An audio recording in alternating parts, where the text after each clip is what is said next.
ముందుగా మన స్థానిక సంఘ కాపరి అభిషిక్త దైవజనులు శాలిన్ కుమార్ గారికి నా ప్రత్యేకమైన వందనాలు తెలియజేస్తున్నాను. అలాగే సహోదరులు ఫ్రాన్సిస్ గారికి కూడా నా ప్రత్యేకమైనటువంటి వందనాలు తెలియజేస్తున్నాను. కూడి వచ్చిన మీ అందరికీ మన ప్రభువు రక్షకుడు యేసుక్రీస్తు వారి దివ్యనామంలో నా హృదయపూర్వక వందనాలు ప్రతి ఒక్కరికి తెలియజేస్తున్నాను. కొద్దిసేపు మనం దేవుని మాటలను ధ్యానం చేద్దాం. అందరూ సిద్ధపడినారా? సంతోషంగా ఆనందంగా ఉన్నవారు చేతులు పైకెత్తి గట్టిగా స్తోత్రం చెప్పండి. హల్లెలూయా, హల్లెలూయా. మీ హృదయాలు దేవుని వాక్యం వినటానికి సిద్ధపడి ఉండాలి, సిద్ధపరచుకోవాలి.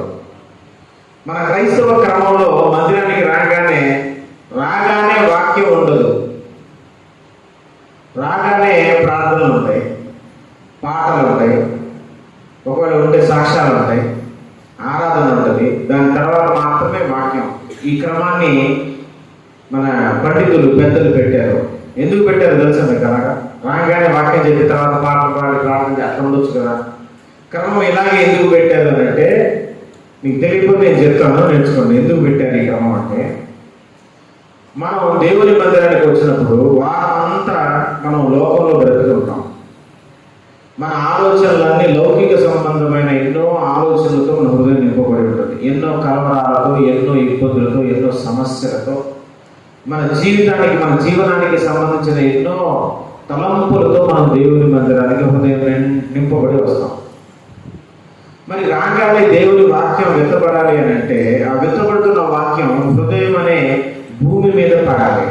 మరి హృదయం నిండా ఏముంది? లోక సంబంధమైన ఎన్నో ఆలోచనలు, కలవరాలు, ఇరుకులు, ఇబ్బందులు ఎన్నో నింపుకొని వస్తాం.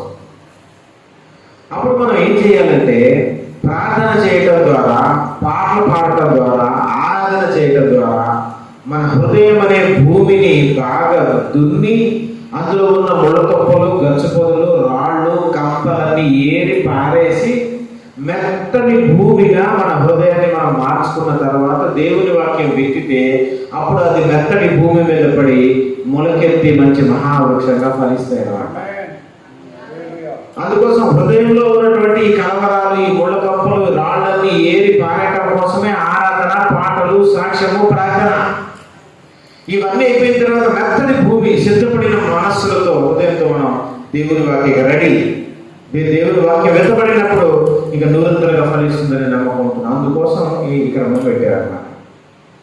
పరిశుద్ధ బైబిల్ గ్రంథంలో నుంచి యోహాను సువార్త 6వ అధ్యాయము 66వ వచనాన్ని మనం మూల వాక్యంగా చదువుకుందాం నేటి సందేశానికి. యోహాను సువార్త 6వ అధ్యాయం 66వ వచనాన్ని చదువుతున్నాం చూడండి. అప్పటి నుండి ఆయన శిష్యులలో అనేకులు వెనుక తీసి మరి ఎన్నడూనూ ఆయనను వెంబడింపలేదు. ఇక్కడ చూడు, ఎంత విచిత్రమైనటువంటి మాట రాయబడిందో, ఎంత ఆశ్చర్యకరమైన మాట రాయబడిందో తెలుసా? అప్పటి నుండి ఆయన శిష్యులు అనేకులు వెనుక తీసి ఆయన ఇంకెప్పుడు వెంబడించలేదంట యేసుప్రభు వారిని. అంటే యేసుప్రభు వారు యోహాను సువార్త 6వ అధ్యాయంలో ఒక పెద్ద ప్రసంగం చేసింది. ఈ ప్రసంగం విన్న తర్వాత కొద్దిమంది ఏమైపోయారు తెలుసంటే, యేసుప్రభు వారిని విడిచిపెట్టి వెళ్ళిపోయారు. ఇంకా జీవితంలో ఎప్పుడు యేసుప్రభు వారిని వాళ్ళు వెంబడించలేదట. ఈ రోజుల్లో మనం చాలా మంది చూస్తున్నాం. మా ఊళ్ళో అయితే నాకు తెలిసిన వాళ్ళు చాలా మంది ఉన్నారు, మీకు తెలిసిన వాళ్ళు కూడా చాలా మంది ఉండి ఉంటారు. దేవుని నమ్ముకొని ప్రారంభంలో మంచిగా పాటలు పాడి, మంచి సాక్ష్యాలు చెప్పి, సువార్తలు చేసి, కొంతకాలం గడిచిన తర్వాత లోకంలో కలిసిపోయి ఇంకెప్పుడు మందిరానికి రానివారు, ఇంకెప్పుడు దేవుని వైపు తిరిగిన వారు, లోకంలో సంపూర్ణంగా కలిసిపోయిన వారు నాకు తెలిసి మా ఊళ్ళో చాలా మంది. కొంతమంది 5 సంవత్సరాల తర్వాత, కొంతమంది 10 సంవత్సరాల తర్వాత, కొంతమంది 20 సంవత్సరాల తర్వాత వాళ్ళు దేవుని మర్చిపోయారు. అలా మర్చిపోతారు జనం. అంటే యేసు ప్రభు వారిని నమ్ముకున్న వాళ్ళందరూ అంతము వరకు, కడ వరకు, యేసు రాకడ వరకు, లేదా మన పోకడ వరకు, అంతవరకు యేసయ్యలో నిలిచి ఉంటారా? యేసయ్య మార్గంలో నడుస్తారా? ఎన్ని కష్టాలకైనా ఓర్చుకుంటారా? శ్రమలు అనుభవిస్తారా? ప్రాణం పోయిన యేసయ్య కోసం సాక్షిగా నిలబడతారా అని అంటే నిలబడరు అని చెప్పారు. వచ్చిన వాళ్ళు చాలా మంది వెళ్ళిపోతుంటారు. మనకందరూ తెలుసు. ప్రతి మందిరంలో, ప్రపంచంలో ఉన్న ప్రతి మందిరంలో వస్తున్న వాళ్ళందరూ ఎత్తబడరు. మీకు తెలుసంటే భయంకరమైన విషయం ఏంటంటే ఇక్కడ కూర్చున్న వాళ్ళలో కూడా అందరూ ఎత్తబడరు. ఇక్కడ కూర్చున్న వాళ్ళలో కూడా గురువులు ఉండొచ్చు. సంఘంలో, ప్రతి సంఘంలో, భూమి మీద ఉన్న ప్రతి సంఘంలో గురువులు గోధుమలు కలిసి ఎదుగుతాయి. మనకు ఈ మాట ఉన్నప్పుడు భయపడాలి. కొంపదీసి నేను గురువుల జాబితాలో ఉన్నానేమో అనే భయం కలగాలి. యేసయ్యను వెంబడిస్తున్న వారు ఆనాడు దాదాపు 70 మందికి పైగా శిష్యులు యేసు ప్రభువును వెంబడించారు. అయితే ఒక ప్రసంగం చేసిన తర్వాత వీళ్ళందరూ యేసయ్యను వదిలేసి వెళ్ళిపోయారు. అనేక రకాల మంది ఆ రోజుల్లో చాలా మంది యేసయ్యను అనేక కారణాల చేత వెంబడించారు, అనేక అవసరాలను బట్టి వెంబడించారు. ఈ రోజుల్లో కూడా వెళ్ళిపోయిన వారు కూడా, వెళ్ళిపోతున్న వారు కూడా ఏదో ఆశించి వచ్చారు దేవుణ్ణి మందిరానికి. యేసయ్యని నమ్ముకోవడం వెనుక ఏదో స్వార్థమైన ప్రయోజనం ఉంది. ఏదో అవసరం తీరాలని వెంబడించారు, ఏదో రోగం పోవాలని వెంబడించారు. కొంతమంది అయితే యేసయ్యని ఎందుకు నమ్ముకుంటారంటే లోకంలో తిరిగి భయంకరమైన రోగాలు తెచ్చుకొని, నయమని రోగాలు తెచ్చుకొని, ఈ రోగాలు చూపించుకోవడానికి వెనకాల కోట్లు ఉన్నాయనుకో అప్పుడు యేసయ్య దగ్గరికి వచ్చేవాళ్ళు కాదు. వెనకాల చూస్తే డబ్బులు లేవు, వచ్చిన రోగం ఏమో భయంకరమైంది, డాక్టర్ దగ్గరికి వెళ్తే లక్షల్లో అయింది, ఖర్చు లేదు. అప్పుడు యేసయ్య దగ్గరికి వస్తే యేసయ్య బాగు చేస్తే శరీరం రోగం పోయిన తర్వాత మళ్ళీ లోకం మీద పడి మళ్ళా బతుకు మళ్ళీ అక్కడ దిగుదామని. రోగం పోతే చాలు, నా వ్యాధి నయమైతే చాలు, ఏదో చర్చికి వెళ్తే ప్రార్థన చేస్తే నూనె రాస్తే ఈ రోగం పోతుందట, అక్కడికి వెళ్ళి రోగాన్ని పోగొట్టుకుంటే చాలు, మంచి ఆరోగ్యం వచ్చిన తర్వాత మళ్ళీ లోకంలో వచ్చింది. స్వార్థంతో వచ్చేవాడు కొంతమంది ఉన్నారు. అప్పులు బాధ తాగలేక అక్కడికి వెళ్తే అప్పులన్నీ పోతాయట, యేసయ్య ఏదో ఒక రకంగా సహాయం చేస్తారట అని ఆ అప్పులు పోగొట్టుకోవడం కోసం నమ్మేవాడు కొంతమంది ఉన్నారు. ఇలా అనేక రకాలను బట్టి నమ్మేవాడు మరి సమాజంలో చాలా మంది ఉన్నారు. ఆ రోజుల్లో కూడా ఈ నమ్ముకున్న వాళ్ళు వెనక్కి వెళ్ళిపోయిన వాళ్ళు ఎవరు అని అంటే ఇదే యోహాను సువార్త 6వ అధ్యాయంలో 34వ వచనాన్ని మనం చూస్తే అక్కడ చూడండి ఏమరాడు 24వ వచనం 6:24. కాబట్టి యేసును ఆయన శిష్యులను అక్కడ లేకపోవట జనసమూహము చూచినప్పుడు వారు ఆ చిన్న దోణికి యేసును వెతుకుచు కపెర్నహూమునకు వచ్చింది. సముద్రపు తద్దరిని ఆయనను కనుగొని, బోధకుడా నీవు ఎప్పుడు ఇక్కడికి వచ్చింది అని అడగగా యేసు అంటున్నాడు, మీరు సూచనలను చూచుట వలన కాదు కానీ రొట్టెలు భుజించి తృప్తి పొందుట వలననే నన్ను వెంబడించుతున్నారని మీకు నిశ్చయంగా చెప్తున్నాను. యేసు ప్రభు వారు అక్కడ లేరంట. జనాలందరూ గుంపుకూడి దోణెక్కి మరి వచ్చి ఆ కపెర్నహూముకు వచ్చి యేసయ్య కనబడగానే, అయ్యా నువ్వు ఎక్కడ పోయి నేను ఎత్తుకుంటూ వస్తున్నావు మేము, ఇదేంటి ఎంత పొద్దునే నన్ను ఎత్తుకుంటూ ఎందుకు వస్తున్నారు అని అంటే యేసు ప్రభు వారికి మరి ఆయన దేవుడు కదా, ఆయన మనసులో ఉన్నది గ్రహిస్తాడు కాబట్టి వాళ్ళ హృదయంలో ఉన్నది తెలుసుకొని మీరు నన్ను ఎందుకు వెంబడిస్తున్నారో, దోణులెక్కి పడవలెక్కి మరి ఎందుకు నా దగ్గరకు వచ్చారో తెలుసా, మీరు నేను చేసే సూచక్రియలు అద్భుత కార్యాలు చూడటానికి కాదు, నేను చెప్పే మాటలు వినటానికి కాదు, మీరు దేనికోసం వస్తారంటే రొట్టెలు భుజించి తృప్తి పొందుటకే నన్ను ఎదుగుతున్నారు మీరు. ఆ రోజుల్లో యేసు ప్రభు ఎక్కడ మీటింగ్ పెడితే అక్కడ భోజనాలు. ఇంకా ఫ్రీగా భోజనం వచ్చేస్తుంది, ఏ పని చేయాల్సిన అవసరం లేదు. జనాలంతా భోజనం కోసం వెంబడిస్తున్నారు కొంతమంది.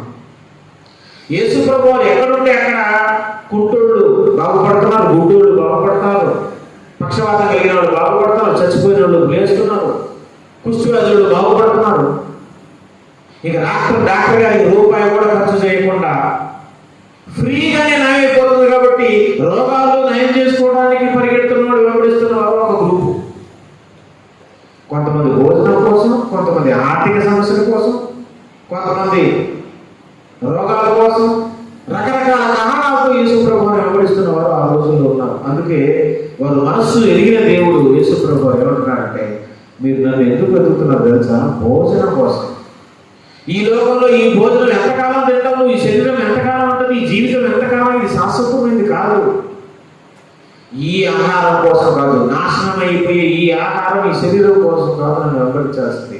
అక్షయమైన ఆహారం, నాశనము కాని ఆహారం, నిత్యమైన ఆహారం ఒకటి ఉంది, దానికోసం మీరు వెంబడించాలి తప్ప మీరేమో భోజనం కోసం నన్ను వెంబడిస్తున్నారని యేసుప్రభువు అక్కడ అన్నారు.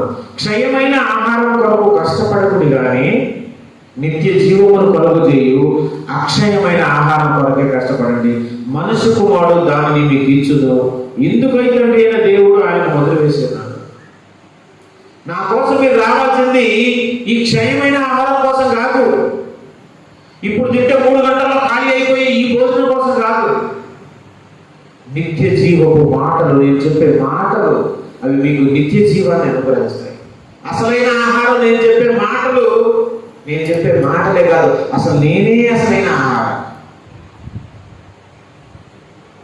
మీరు నన్ను అర్థం చేసుకోవట్లా, నేను ఎందుకోసం వచ్చానో ఆ కారణం తెలుసుకోవట్లా, నేను ఎందుకోసం ఈ లోకంలో పుట్టానో దాని మీద కాన్సన్ట్రేట్ చేయట్లేదు మీరు.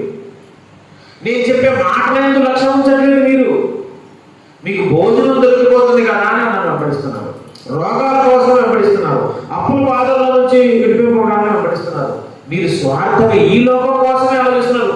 ఈ లోకంలో కలిగే తాత్కాలికమైనటువంటి విడుదల గురించి మీరు ఆలోచిస్తున్నారు. కానీ నిత్య జీవాన్ని అనుగ్రహించే నిత్య జీవపు మాటలు ఈ లోకంలో ఇవ్వటానికి నేను వచ్చాను. మీకోసం బలి అవ్వడానికి వచ్చాను, నేను మీకు ఆహారంగా మారడానికి వచ్చాను. ఆ విషయం మీరు అర్థం చేసుకోవట్లేదని యేసుప్రభువు అక్కడ వాళ్ళని గద్దించారన్నమాట. గద్దిస్తే 31వ వచనంలో భుజించటకు పరలోకం నుండి ఆయన ఆహారం వారికి అనుగ్రహించను అని వ్రాయబడినట్టు మన పితరులు అరణ్యంలో మన్నాను భుజించరని ఆయనతో చెప్పారు.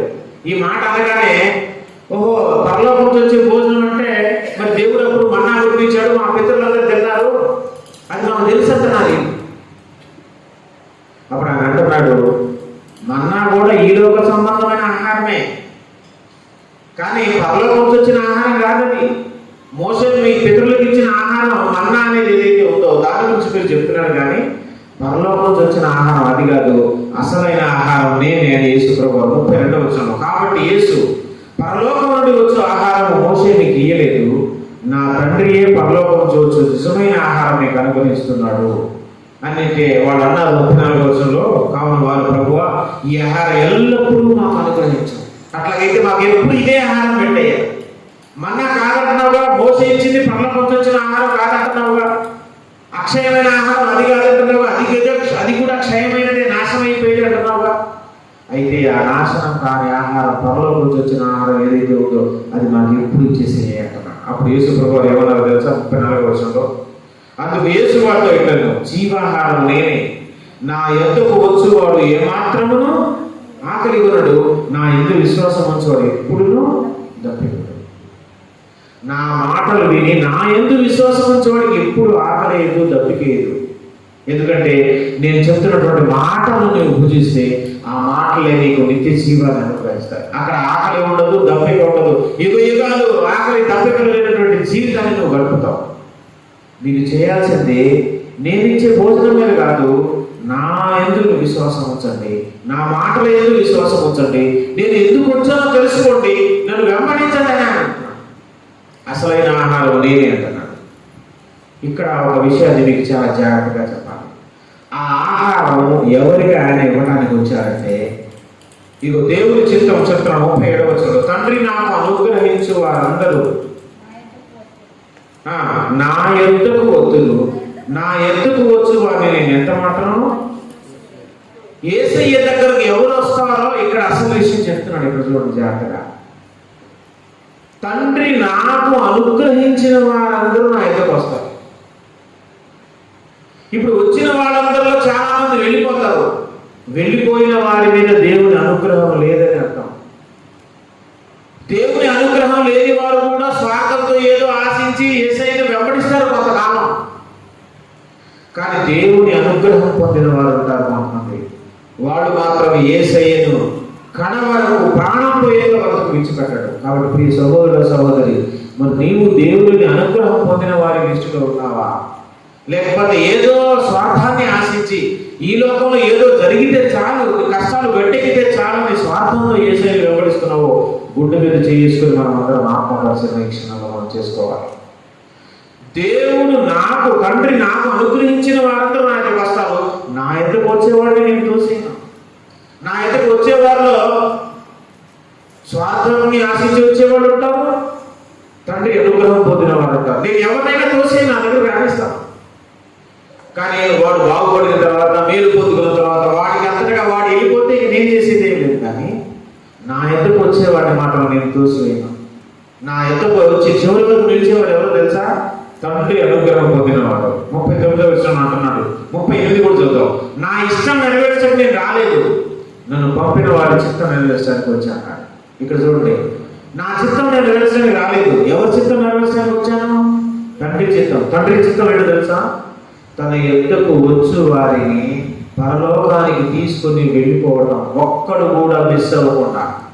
తండ్రి అనుగ్రహం పొంది తన ఎద్దకు వచ్చిన వారు ఎవరైతే ఉన్నారో, ఎందరైతే ఉన్నారో, ఒక్కడు కూడా మిస్ అవ్వకుండా పరలోకానికి వాళ్ళని తీసుకుని వెళ్ళటమే దేవుని చిత్తం.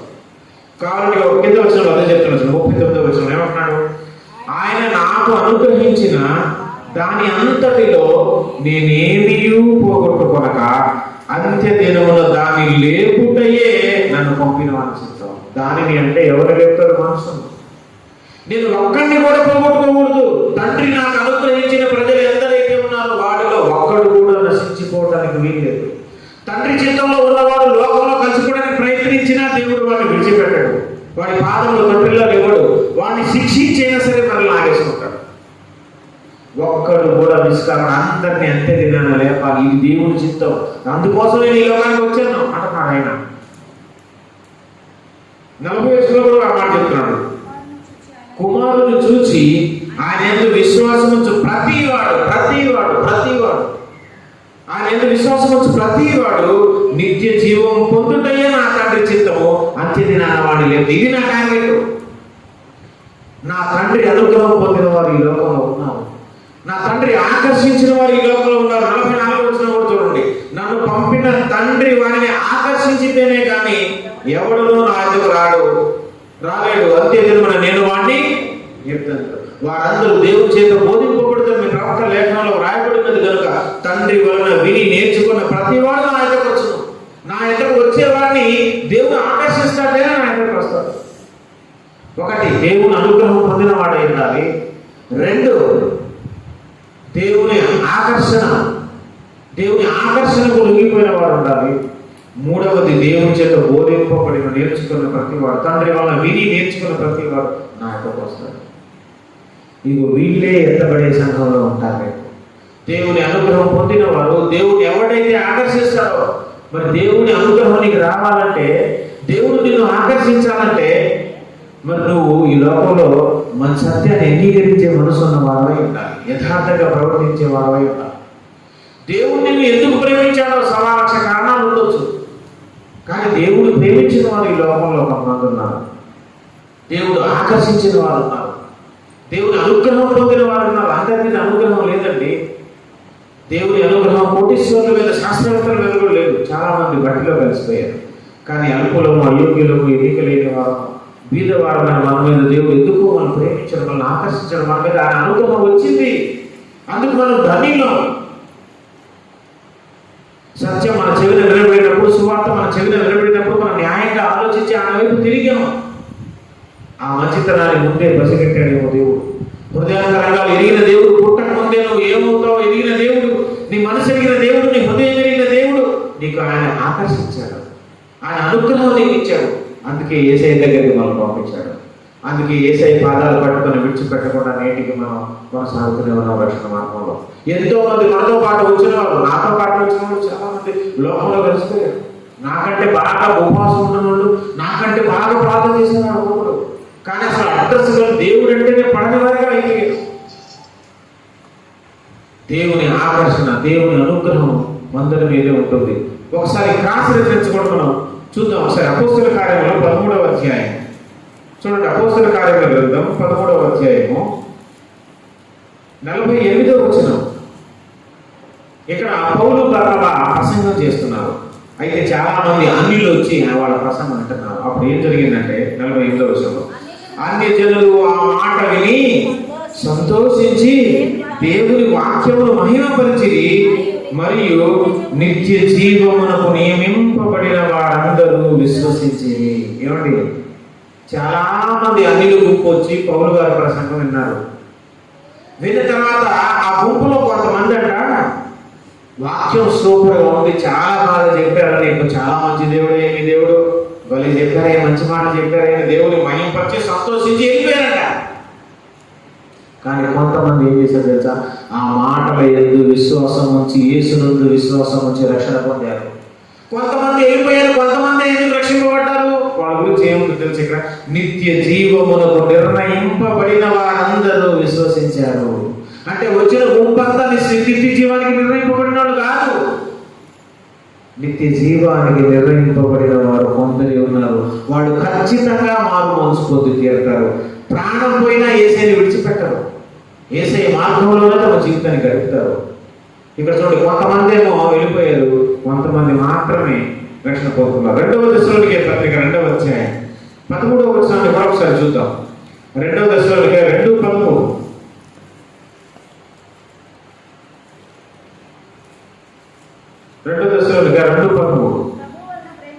ప్రభు వలన ప్రేమింపబడిన సహోదరులారా, ఆత్మ మిమ్మును పరిశుద్ధపరచుట వలన మీరు సత్యమును నమ్ముట వలన రక్షణ పొందుటకు దేవుడు ఆది నుండి ఏర్పరచుకుని, దేనికి? రక్షణ పొందడానికి, ఆత్మచేత పరిశుద్ధపరచబడటానికి ఆది నుండి దేవుడు మనల్ని ఏర్పాటు చేసుకున్నాడు. మన ఏర్పాటు ఆదిలోనే జరిగింది, దేవుని ప్రణాళికలో ఉన్నవాళ్ళం. అందుకే దేవుడు మనం ఆకర్షించాడు, దేవుని అనుగ్రహం మన మీదకి వచ్చింది, మనం యేసయ్య దగ్గరకు వచ్చాము, యేసయ్యను మన సొంత రక్షణగా అంగీకరించాము. ఇంత గొప్ప ధన్యత మనకు మాత్రమే కలిగింది. 65వ వచనంలో కూడా చూద్దాం. యోహాను సువార్తలోకి వచ్చేద్దాం. మళ్ళీ 6వ అధ్యాయం 65లో చూస్తే, మరియు ఆయన అంటున్నాడు, తండ్రి చేత వానికి కృప అనుగ్రహింపకుంటే ఎవడునూ నా యొద్దకు రాలేడు. తండ్రి చేత వానికి కృప అనుగ్రహింపకుంటే ఎవడునూ నా యొద్దకు రాలేడు. ఈ మాటలన్నీ యేసు ప్రభువు ఎందుకు చెప్తున్నాడు తెలుసా? ఎందుకు చెప్తున్నారంటే, నేనే జీవాహారమును, నన్ను మీరు తినాలి. అసలైన ఆహారం నేనే, మోసే ఇచ్చిన అసలైన ఆహారం కాదు. ఆయన 54వ వచనంలో చూడండి ఏమంటాడు, నా శరీరము తిని నా రక్తము త్రాగువాడే నిత్య జీవం గలవాడు, అంత్య దినాన నేను వాడిని లేపుతాను. 56, నా శరీరము తిని నా రక్తము త్రాగువాడు నా యందును నేను వాని యందును నిలిచిందును. ఈ మాటలు చెప్పగానే ఇక్కడికి వచ్చిన వాళ్ళందరూ, ఆయన అప్పుడు దాకా వెంబడించిన వాళ్ళందరూ అనుకున్నారు, ఇదేంటి, నా రక్తం త్రాగితేనే, నా శరీరం తింటేనే నిత్య జీవం, వాడు మాత్రమే అంత్య దినాన లేస్తాడు, మిగతా వాడు లేవరు అని అంటారేంటి? ఈయన మాంసాన్ని, శరీరాన్ని, రక్తాన్ని ఎట్లా తాగిస్తాడబ్బా అంటే పైన మీద పడి పీక్కొని తినాలి ఏంటి ఈయన మాంసాన్ని? ఈయన రక్తాన్ని ఇప్పుడు మనం గడగడ తాగాలేంటి? ఇది ఎట్లా సాధ్యం, ఇదేంటి ఎట్లా చెప్తున్నాడని వాళ్ళు ఆలోచిస్తున్నారు. ఏమండి, వాళ్ళకి యేసయ్య మాటలు అర్థం కాలేదు. అంటే యేసయ్య అర్థం కాలేదు వాళ్ళకి. యేసయ్య చెప్పే మాటలు వాళ్ళకి ఎట్లా అర్థమవుతుంది? ఈ లోకపరంగా ఆలోచించుకుంటున్నారు. ఈయన మాంసం తినమంటున్నాడు, రక్తం తాగమంట, ఇదేం బోధ ఇది? మేము ఈయన పెట్టే భోజనం బిర్యానీ తినడానికి వస్తే ఇవన్నీ వద్దు, నా మాంసం తినండి, నా రక్తం తాగండి అంటున్నాడు, ఇది ఎట్లా సాధ్యం అని 60వ వచనంలో వాళ్ళు ఏమంటే, ఇది కఠినమైన మాట, ఇది ఎవడు వినగలడని చెప్పుకుంటున్నారట. అప్పుడు అసలు యేసు ప్రభువు దేని గురించి అన్నాడు? 64వ వచనం ఉంది చూడండి, 63వ వచనం, ఆత్మయే జీవింపజేయుచున్నది, శరీరము కేవలము నిష్ప్రయోజనము. నేను మీతో చెప్పి ఉన్న మాటలు ఆత్మయు జీవమునై ఉన్నవి. ఆయన చెప్పిన మాటలకు అర్థం ఆత్మ సంబంధమైన మాటలు అన్నమాట. అవి ఈ తిక్కలు ఏమనుకుంటున్నారు? ఈ శరీర సంబంధమైన మాటలు, ఈ లోక సంబంధమైన మాటలు అనుకొని ఈయన శరీరం మేమెట్ట తింటామండి, ఈయన రక్తం మేమెట్ట తాగుతామండి అంటున్నాడు. కానీ నా శరీరం తినాలి, నా రక్తం త్రాగాలంటే ఆయన చెప్పేవి ఆత్మ సంబంధమైన మాటలు. నిజంగా యేసయ్య శరీరాన్ని పీక్కో తినాలని కాదు, అవన్నీ ఆత్మ సంబంధమైన మాటలు, జీవ సంబంధమైన మాటలు. నేను మీతో చెప్పిన మాటలు ఆత్మయు జీవమునై ఉన్నవి అని చెప్పి, అప్పుడు చాలా మంది ఆ మాటలు చెప్పగానే వాళ్ళకి అర్థం కాక ఆయన మాంసం తినమంటున్నాడు, రక్తం తాగమంటాడు అనుకోని మొత్తం వెళ్ళిపోయారండి. ఆ వెళ్ళిపోయిన తర్వాత మనం చదువుకున్న మూలవాక్యం 66వ వచనం, అప్పటి నుండి ఆయన శిష్యులు అనేకులు వెనుక తీసి మరి అన్నాడును. అప్పుడు యేసు అన్నాడు తెలుసా, ఏమన్నాడు తెలుసా? కాబట్టి యేసు మీరు కూడా వెళ్ళిపోవాలని ఉన్నారా అని 12 మంది అడుగుగా సీమోను పేతురు, ప్రభువా ఎవని ఎద్దకు వెళ్తామో నీవే నిత్య జీవపు మాట గలవాడు, నీవే దేవుని పరిశుద్ధుడు, మేము విశ్వసించి ఎరిగి ఉన్నాము, మాకు తెలుసు, నాకు విశ్వాసం ఉంది, మాకు తెలుసు నీవే నిత్య జీవపు మాటలు, నీ మాటల్లో నిత్య జీవం ఉన్నది, నీవే దేవుని పరిశుద్ధుడు, నీవు చెప్పేవి ఆత్మ సంబంధమైన శరీరం, ఆత్మ సంబంధమైన రక్తము. అంటే యేసే నేను మీకోసం బలి అవ్వడానికి వచ్చానరా, నాకు సాదృశ్యంగా మీరు నా శరీరం తినటం అంటే ద్రాక్ష రొట్టెలు తినటం, నా రక్తమును త్రాగటం అంటే ద్రాక్షరసం తాగడం, అంతేగాని నా ఒంటి మీద ఉన్న ఈ శరీరం కాదురా అని దానికి అర్థం అని మాకు తెలుసు అని వాళ్ళందరూ మేము ఇంకెక్కడికి వెళ్తాం ప్రభా, నీ దగ్గరే ఉంటామంటుంటే 70 వచ్చిన అంటున్నాడు, నేను మిమ్మల్ని 12 ఏర్పరచుకోనలేదా, మీలో ఒకడు సాతాను అని చెప్పాడు. ఈ 12 మంది ఏర్పాట్లో ఉన్నోళ్ళు వెళ్ళిపోయిన వాళ్ళందరూ ఏర్పాట్లో లేనోళ్ళు.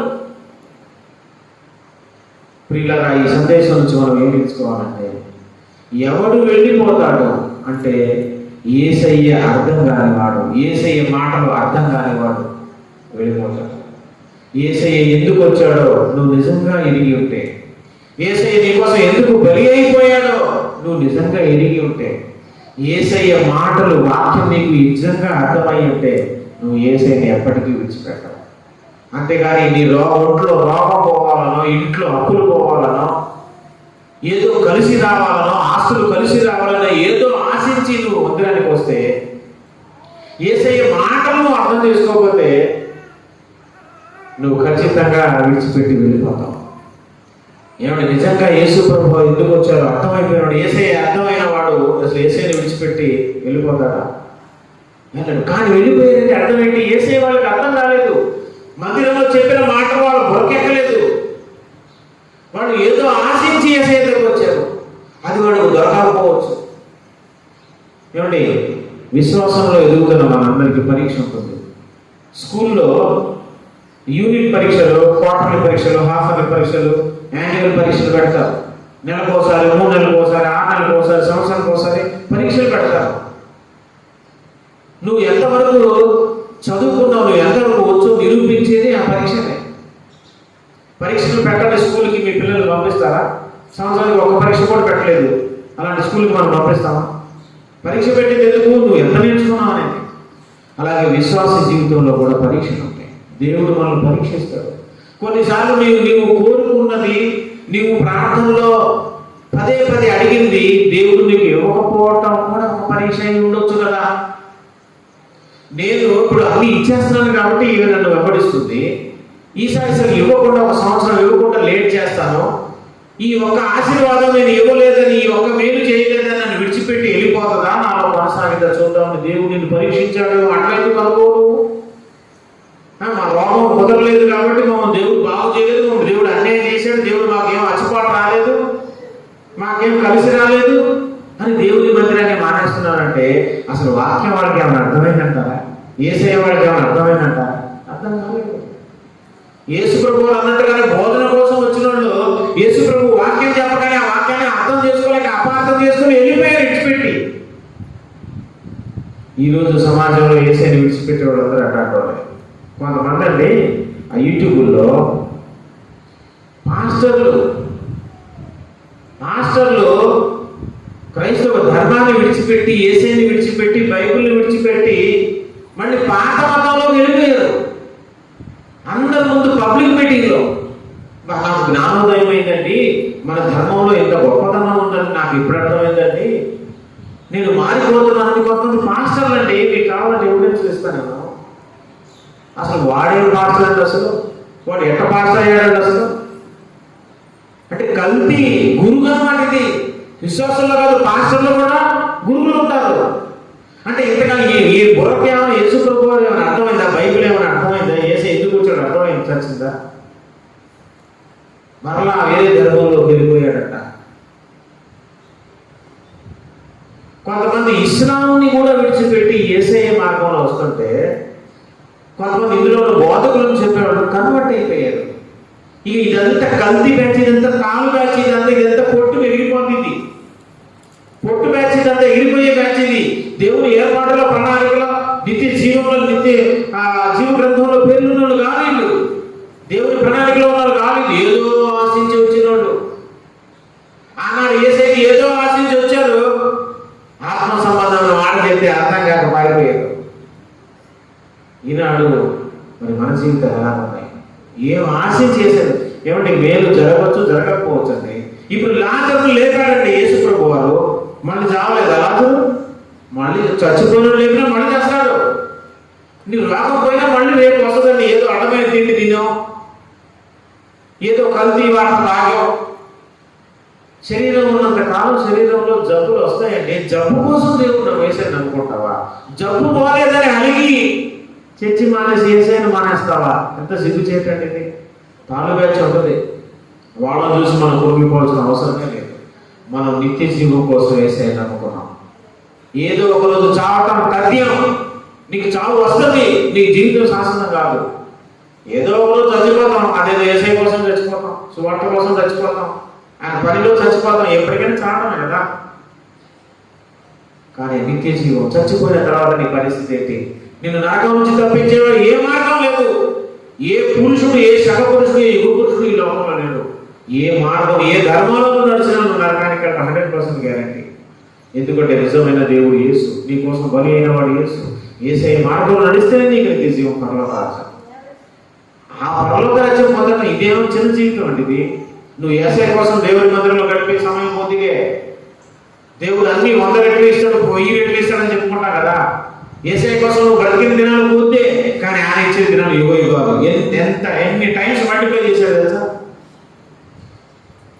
నీ జీవితం ఇంతే. దేవుని కోసం అక్కడ వర్క్ చేసింది. కానీ నీకు యుగ యుగాల జీవితం, నిత్య జీవం అక్కడ దానికి అసలు అంతే లేదు. దేవుడు ఇచ్చేవన్నీ అట్లా ఆయన ఆశీర్వాదాలు.